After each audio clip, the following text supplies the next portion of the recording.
over 76-72. That's the quote-unquote expert journalist.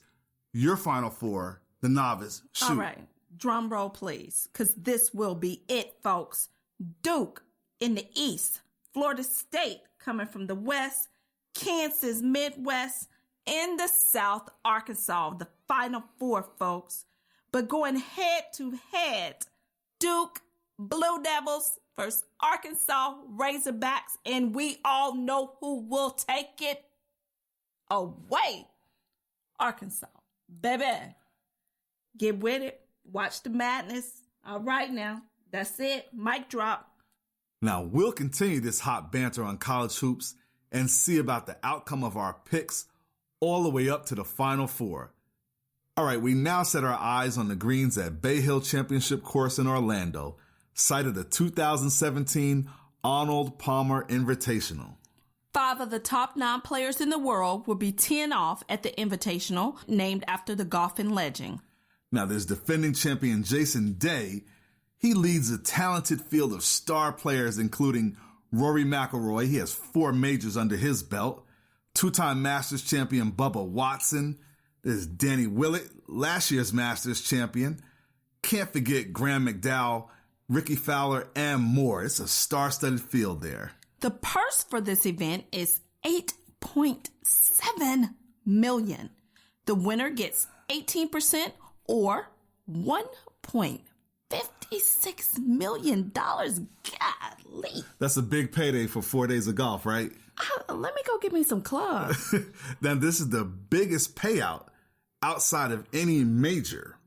The course for the Arnold Palmer Invitational is a par 72, and it plays out to 7,381 yards. Now, noticeably absent is Jordan Spieth, Justin Rose, Phil Mickelson, and Adam Scott. Still going to be a great tournament. This is the first Arnold Palmer Invitational since his death in September of last year at the age of 87. Now, I know you know Arnie Palmer for the iced tea lemonade mix. Surely do. But he was like Mozart or Picasso or John Coltrane, a genius of his field. Palmer is arguably the greatest golfer of all time. He created the greatest drink of all time. That is a good drink, that iced tea lemonade mix. Awesome on the summertime, chilling in the backyard, in the hammock. So with this being in Florida in the nice weather, that'd be a nice drink to have while you're out there. Of course. And why I get that $1.56 million too. There you go. It's going to be a fantastic tournament. It's sort of a tune-up for the Masters in 3 weeks. And Bay Hill is a challenging course, and it will test the mettle of every golfer. Now, for me, I'm all giddy about the competition. But par for the course, you're grinning ear to ear about all of the activities. Oh my goodness, yes. There are a lot of cool events. 2 of my favorites listed, Wine and Dine on 9 and Birdies and Barbecue. Okay. Break it down for us. So, of course, eating delicious barbecue is always exciting. Anybody who don't like barbecue, come on, man. Come on. All get right. with it. So, you can do just that. From the 9th hole, 4 Rivers Smokehouse serves you up the signature smokehouse fare.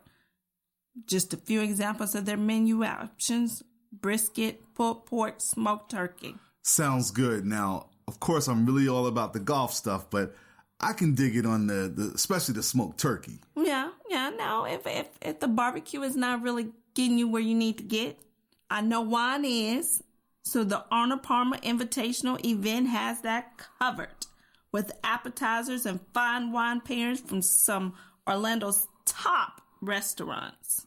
Okay, so that's the Wine and Dine on 9. Mm-hmm. Kind of classy there. Very classy. Real upscale. Mm-hmm. It's not going to pull me away from watching Jason Day or Graham McDowell or Bubba Watson from teeing it off, but... Right.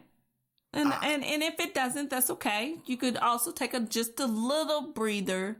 Go get you some grub on. Okay. Wipe your hands because it's get all messy with the barbecue. Then stick your pinky out and drink the wine and eat the cheese. Okay. Except for the cheese, but I can roll with that. I don't eat cheese. But one of the things I do love about all the events that are going on, they're taking the time to give back. And Right. the Arnie's March Against Childhood Cancer is encouraging event participants to march with them in fighting childhood cancer. This event, it's all about the Arnold Palmer Hospital for Children. Right. I love that. See, Yeah. this is why Arnold Palmer was not only just a great golfer, but Right. a great man. Even though he's not here with us, his legacy still lives on. It does. It and really this is does. a big thing that they're doing. It's awesome. Arnie's March actually began in 2012 by right. two moms of children battling cancer Okay. at the Arnold Palmer Hospital for Children. The march has actually raised more than $450,000 for cancer research. Now, all that stuff is great. Bay Hill is a fantastic venue, and the Arnold Palmer Invitational is a marvelous event. Mm-hmm. Between this and college basketball, I'm going to be wearing out the flashback button on the remote control this weekend. Oh my, here we go. Golf is fun. Yeah, it is. Now, you know what? I like the golf where you play just for fun. Miniature golf. That's what it is. Miniature golf. Well, this is the real deal, and I hope you'll watch a couple of holes with me. Of course, I'm pulling for Rory. Obvious reasons. Yeah, you like that guy. Arnold Palmer Invitational, Thursday, March 16th through Sunday, March 19th. Now, when it comes to sports, I'm a casual fan in every sense of the word. Yeah, I'm growing. you are. I will give you all the credit in the world. You are growing. I'm growing, but still on the casual level. However, Yeah. when it comes to track and field, I get super excited. Yes. So this week, we got the Yellow Jacket Invitational and Emory Invitational going down right here in Atlanta. Yes. The Yellow Jacket Invitational at Georgia Tech is a one-day meet held on Friday, March the 17th. This is the first meet of the outdoor season for Tech. Mm-hmm. There will be 11 schools at this meet: Belmont, Florida State, Franklin Pierce, Georgia, and Georgia State. You can't forget Louisville. That's a fellow ACC school. Mm-hmm. Then Mercer. That's another in-state school down in Macon. Middle Tennessee State. Pitt, another ACC squad. UNC Asheville. And then Vanderbilt out of Nashville. You're right. Couldn't forget them. Now, I checked the weather forecast and it's supposed to be in the 60s. Good. Fingers crossed for a warm, sunny day. Yeah, we got our fingers crossed because this meet starts at 9 a.m. Woo. with the field events, and the running events get started at 2 o'clock. Now, I know you like the sprints, Yes, I do. but what's your favorite field event? Wow, it's so many because you know I get excited about this though. Shot put, Okay. javelin, All right. high jump. There's going to be a lot of good competition in all those events. And with this being the first outdoor meet of the year, all of the athletes want to use this as a springboard for their success for the 2017 season. And of course, we'll be sharing the results from the Yellow Jacket Invitational on Twitter. Follow us at Married2Game1. That's the number 2 and the number 1. Then, about 20 minutes up the road, or 35 to 40, depending on Atlanta traffic, you know how 85 can be, is Emory University, site of the Emory Invitational. This is a 2-day affair on Friday, March the 17th and Saturday, March the 18th. They're expecting 20 schools to suit up for this meet. Now, with such a loaded field of competitors, the quest for glory is magnified. Friday's events begin at 2 p.m. with the field events. Now, they're doing the hammer throw, the high jump, javelin, long jump, and the races are slated to get started about 3. Saturday gets an early start at 8:20 with the women's 1,500 meter. Whoop, whoop. So both schools have beautiful campuses with postcard-type images throughout every square inch of real estate. The competition will be just as mesmerizing, and we'll be sharing all the results throughout the weekend. Okay, stats are great, but there's so much more than just the numbers to each story. For this, we go beyond the box score.